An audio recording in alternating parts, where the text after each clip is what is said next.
Came to the bed, I've got voices in my head. Hey, Bloody Buddies! Welcome back. We are back in the scare shed, you guys! Ooh, ooh. Feels so good to be home. Oh my god, right? So we're back at you guys this week with another true crime story. And this one's a good one. Yes. Now, this one is one where I really got concerned. I was like, oh, this is going to be boring. Everybody already knows about this case. Let me tell you, you think you know everything about this case, but you don't. Right? I feel like I've dived into this one so many times off and on. And I'm like, okay, this person did it. And then the next time I dive into it, I'm like, oh no, wait a minute. That person did it. Absolutely. At this point, everybody's guilty. Everybody's a suspect. We just don't know who's done it. Oh, but anyways, the case we are discussing today is the tragic, tragic death of JonBenet Ramsey. Yes. So, we're going to give you guys a little bit of some background information. I'm sure, everybody on planet Earth knows who JonBenet Ramsey But is. just in case, let's cover our ground. Yes. Because there'll be that one person who's like, you didn't cover this part. So. Right? So, we're going to touch it all for you guys. Okay, so JonBenet was born August 6, 1990. She tragically died December 25th of 1996. So, do the math. She was a 6-year-old little girl. Now, she was a child beauty queen who was killed at the age of 6 in her family's home in Boulder, Colorado. Now, it's still debatable, can I say, as to how JonBenet actually died. There was a ransom note that was found in the home, and she was found in the basement by her father, John.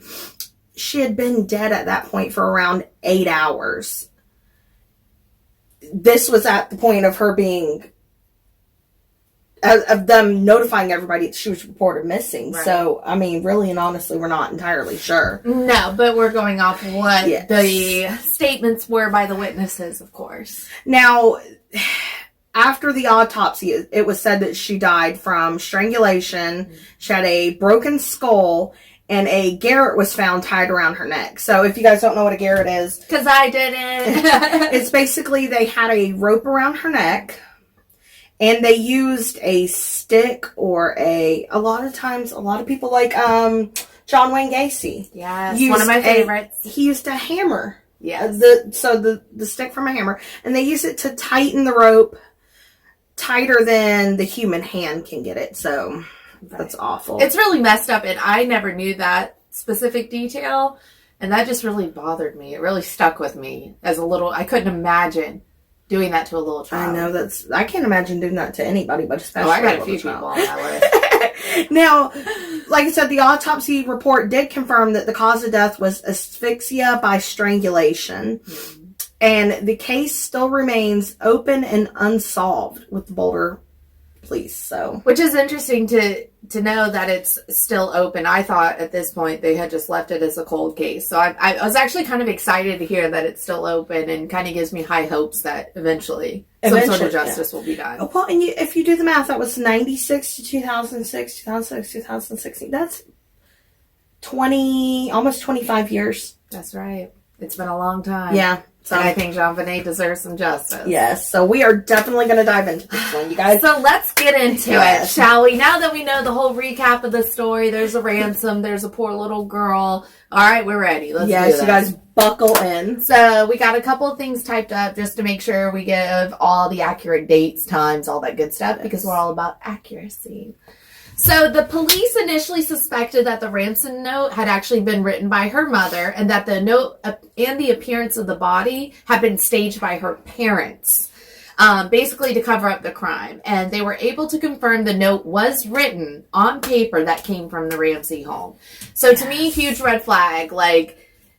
Like the police said, typically if somebody is going to write a ransom note, they already have it written before they show up. Yeah, they're not showing up to your home hoping to find some paper and a pen and jot it down at your house while you're in the home with the off chance of getting caught. Exactly. And especially a well-to-do family where you know they have high security.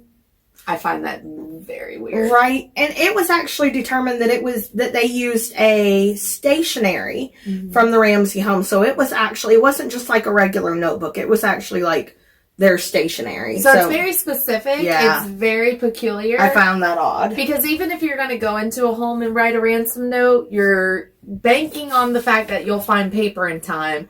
You're banking on not getting caught. While you're in the middle of writing it, right? And you're telling me you found their stationery in particular. It was just it's bullshit. It doesn't add up to me. Yeah. Anyways, the 2.5-page ransom note was actually found on the kitchen staircase demanding $118,000, which was nearly identical to John's Christmas bonus the prior year. Now, and this was actually the thing that I kind of thought was strange to me was it was posted in the newspaper what his bonus amount was. So that is true. Now, some people, for everybody. Well, not only that, but some people actually thought it was a reference to Psalms 118. There's been a lot of kind of speculation in regards to the amount because most people think that it is a very specific number to ask for a ransom. Typically, people would say 100,000, 200,000. Or 120,000, not an even number, but it's very specific. Yeah. Now, with that being peculiar, of course, also the FBI found it extremely unusual for the ransom note to be that long as well, thus causing the police to believe that the whole situation was staged. Yeah, a 2.5-page, almost 3-page long ransom That's note. a very detailed, and again, in my brain, it's, okay, you wrote a very detailed ransom note in their house on their paper, and you weren't concerned about getting caught. Doesn't add up. At all. Now, John found JonBenet in the basement when searching for clues. She had duct tape over her mouth, a nylon cord around her wrists and neck, and her torso was covered by a white blanket. Issue with this is that John carried her upstairs, further contaminating the crime scene. And the evidence. So, which I understand. I do get this, though, as a parent. Like, if I see my child, I'm grabbing them. Like, oh, my God. I just found it odd that the police even let him go down there by himself. Unless they just weren't there when he did it. Maybe it was, a situation where a cop didn't see him going down. I don't know. Now, in 1998, the police and the DA stated that the parents and the brother, whose name is Burke, and he was 9 at the time of the crime, were not suspects. Even though the note was written in their house, even though she was found dead in the house. This was another kind of strange tidbit that I came across that just kind of further made me go, they're not suspects, though? The day afterwards, the family caught a private flight out of state. Wasn't it that they attempted to, but the police wouldn't let them? Oh, you might be correct, yes. But even to attempt that... that's major red flags, because the police were like, you're not going anywhere, your daughter was just found dead in your house. Huge red flag to me. I thought that was very peculiar, because, again, as a parent, if somebody had murdered my child, I ain't going anywhere till I find who did it, right? So I can murder them. Like, are you serious? I'm not running away. I'm gonna find out. It was just odd to me. It felt like they were literally like, "Oh, let's get out of here." Very peculiar. Very, very, very peculiar. Now, in October 2013, unsealed court documents revealed that a 1999 grand jury had recommended filing charges against JonBenet's parents for permitting the child to be in a threatening situation. Now, they didn't necessarily dive into what the threatening situation they never explained it as far as what that was in particular, but we've kind of had our theories. Yeah, I do have some theories on that. We'll dive into that later. Yeah. Now, on top of that, John and Patsy were also accused of hindering the prosecution. However, DA decided there was insufficient evidence to pursue this. So, obviously, there was something there where they felt that the parents were actually hindering instead of helping. So, another red flag. Yeah. As well as in 2003, trace DNA was obtained from JonBenet's clothes, and it was confirmed to belong to an unknown man. So, okay, we have this DNA evidence. We know some sort of man. It was a male. Yes, we know it was a male. No one in the family matched the DNA, so the DA went as far as to send the Ramseys an apology letter and cleared them by DNA results. I'm sorry, but I'm not saying the mom did it. I'm not saying the dad did it. But in my head, just because that's not their DNA doesn't mean they didn't have something to do with it. That's just exactly how I and feel I about found it that too. really bizarre that they were cleared just like that over DNA. Yeah. Just my opinion. Again, I'm not saying it was the mom. I'm not saying it's the dad. I'm not saying it was Burke. Don't sue us like you did CBS. Right. We're not saying none of that. Now, there are several theories as to what possibly could have brought somebody into the home. So there was the intruder theory. Now, there was a boot print that was found. I believe it was on the wall, correct? In the basement. Yes, which is weird. And so that led to an intruder theory. It was confirmed, however, to be someone who did work at the house and was cleared by DNA. So they're saying wasn't him. But it was peculiar and ironic. Yes. And now there was also a window to the basement that was broken. It was later said that John actually broke the window himself to get into the home because he had locked himself out. Which, I mean, I've literally done that before. So they cleared this. I'm just going to throw this out there really quick because I've seen the pictures. Oh, tell them where they can see the pictures in case they need to. Oh, honestly, Google was my best friend. Yeah, I Googled. People always message me and ask. I'm like, let's Google. Google's got everything, yes. Baby. So, I actually did a little research on this intruder theory. The boot print that was found on the wall. First of all, they're saying it belonged to someone that was doing work in the home. It was a standard work boot. A work boot that you could buy at Walmart. So how can you say that that is the only guy that was in that home with that boot? Red flag to me. Also, so we're not talking like a very specific like steel toe boot. No, it was a rubbered work boot that you can buy at Walmart for $20. Like, it was nothing. Yeah. What I thought was strange was in the pictures you can see where there was a suitcase right under the window, and then there's the boot print as if somebody was climbing out using the suitcase as a step and their foot slipped. I mean, it's clear as day. And the suitcase is what I was telling you I read about. Apparently they found a suitcase down there that didn't belong to anybody in the home, but a relative of them who apparently had, oh my God, I can't believe I'm about to say this, who apparently had a towel inside that had semen. I don't know how else to say it. There was a towel. It's disgusting. There was a towel in the suitcase with semen on it. Yeah. So, yeah. And it wasn't somebody that lived in the home. That was just strange to me. But that person was apparently not even in the state. No, they weren't. So they were cleared. Let's make that clear. Yeah. I don't want.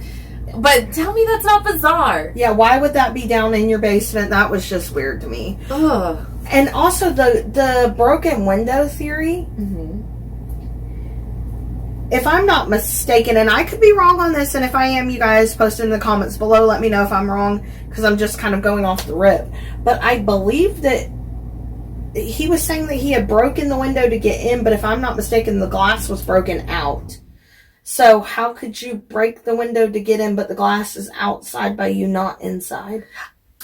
You know, I don't know, but I've also heard rumors that there were spider webs on a certain side of the window that proved it had been there for a while. So it very But again, yeah. It's rumors. This was the 90s. Technology wasn't the same. So these are like, we can only speculate. Yeah. Don't quote us. So the intruder theory to me, I feel like I'm just saying, I'm not saying that there was an intruder, not saying that there was not. Oh, I'm with you on that 110%. It was just shady to me. Well, I'm with you on that one because at the end of the day, no matter who was involved, whoever's DNA was there was nobody in the family. So obviously there was some other third party there. Yeah.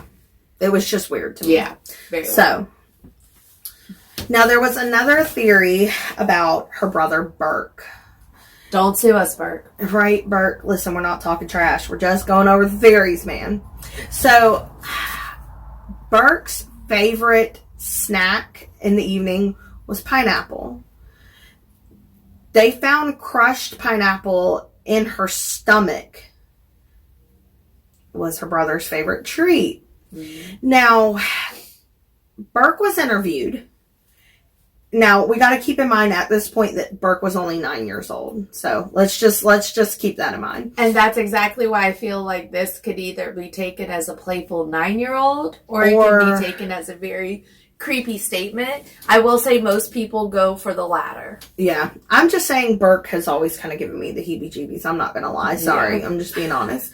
But when Burke was interviewed, they asked him, do you have any secrets? And his response was, and I quote, probably. If I did, I wouldn't tell you because then it wouldn't be a secret. There was also rumors that he had smeared feces on the walls of his sister's room and in her bed.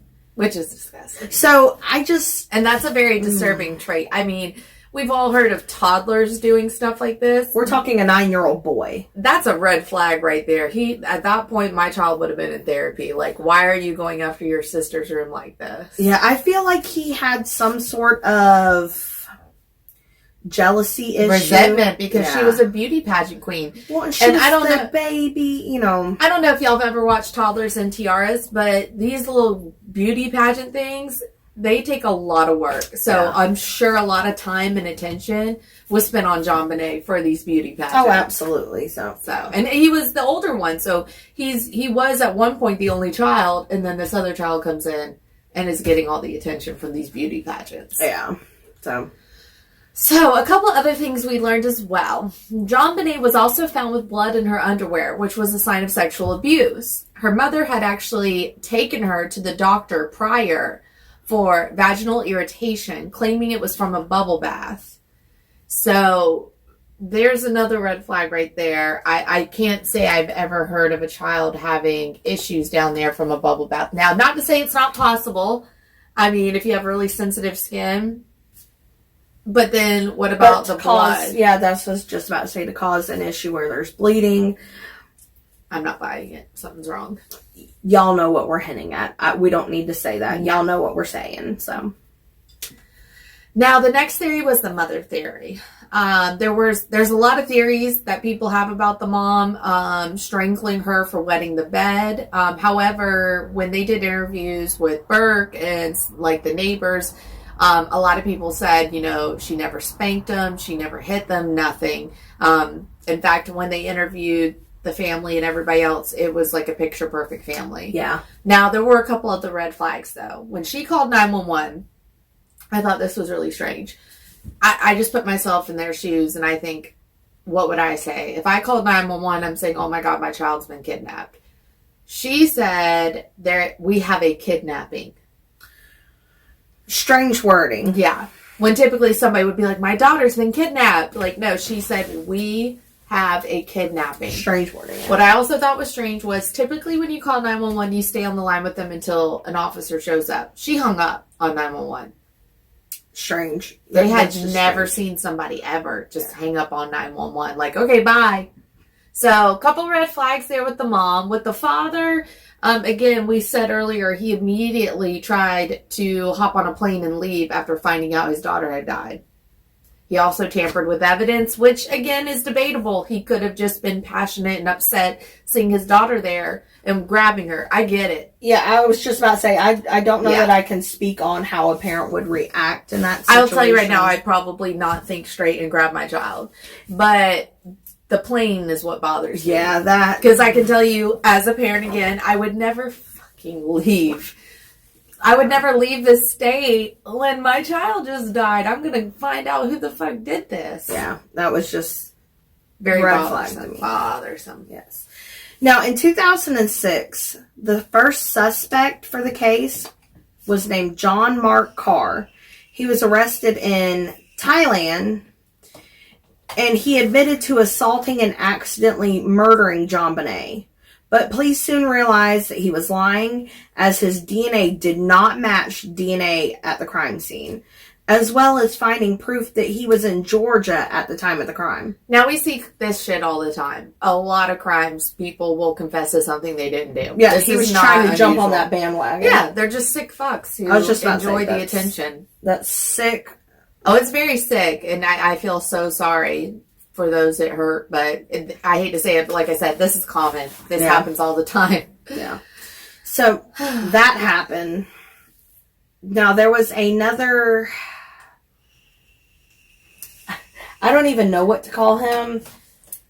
I would say just a peculiar character in this story. Something is off about him with me. Well, his wife, too. Yeah. So, there was another gentleman by the name of Bill McReynolds. It's a weird one. Reynolds. I'm so sorry. I wanted to say McIntyre. Just looking at it's the Southern in us. Yes. We want to call everybody Mac. Yes. Bill McReynolds. They commonly refer to him as Santa Bill. And his wife, Janet. Now, they became suspects when he gave JonBenet a card that said inside, "You will receive a special gift after Christmas." Creepy. Why would you receive a special gift after Christmas? I just if you're think Santa. I feel like that's so specific and creepy. And why would it be after Christmas? Yeah. Creepy. Now, the McReynolds had also lost a daughter 22 years prior on the same day, December 26th. And now, to make it creepier, Janet had written a play similar to the JonBenet case. However, their DNA did not match. I still think it's so weird, though. Why did she write a play similar to what happened to JonBenet? And I do think it's creepy that they lost a daughter around this. Now, we do know that JonBenet technically died December 25th, but she was missing December 26th, which is the same date that their child died. So it's very creepy. So, yeah, it was just a little strange. The whole Santa Bill thing. Now, over 400 people have actually been investigated for this case. And it's still an open, unsolved murder. So, and we kind of just wanted to go over all the tidbits with you guys. You know, drop a comment. Let us know who you think did it. Yes. Now, there are a few things that I do kind of want to touch on really quick that I found were just... to me, it's just so strange. Okay. So, first of all, I did find it really strange that the police, as they were investigating, as they were searching the home looking for JonBenet, the family had family friends come into the home. Now, first of all, that's already contaminating the entire crime scene. You have people coming in and out. Why the police allowed this to happen, I have no idea. But the police actually saw one of the family friends in the kitchen washing a bowl that had pineapple in it. Why would you wash anything during a time like that? Why is she in the kitchen washing that bowl? It was just so strange to me. Red flag. I feel like somebody had touched that bowl. Another strange tidbit to me is if you look up the autopsy photos, which I tell you right now, if you do that, I urge you to do it with caution. Nobody wants to see a dead 6-year-old. It's awful. I have never looked at them. Yes. And I like looking at some creepy shit. Yeah. But if you look in these autopsy photos, there is, I believe it was on the small of her back and on her neck, if I'm not mistaken. I might be incorrect with that. But there was 2 spots on her that had 2 little black circles that they actually have measured and lined it up, and it was a perfect match for a taser burn. Very interesting. This is my only thing is, how do you get that child down those stairs? Had to be someone she knew. And wrap something around her neck without her screaming. Had to be someone she knew. Or they tasered her and it rendered her unconscious. Very true. Or it could have been somebody that she knew, but to keep her from screaming before they could get that rope around her neck. I really think it's someone she knew. I do too. I feel like it was somebody that she knew. I feel like that person fed her pineapple, made her comfortable, and then took her downstairs to the basement. Let us know what y'all think. Hit us up in the comments. Let us know. And if you guys have any little tidbits that we missed or maybe don't know about, Please share. We love when you guys share info with us. Drop them down there. We want to hear it. Y'all never disappoint either. We appreciate y'all. All right, so until next time, Bye. bye.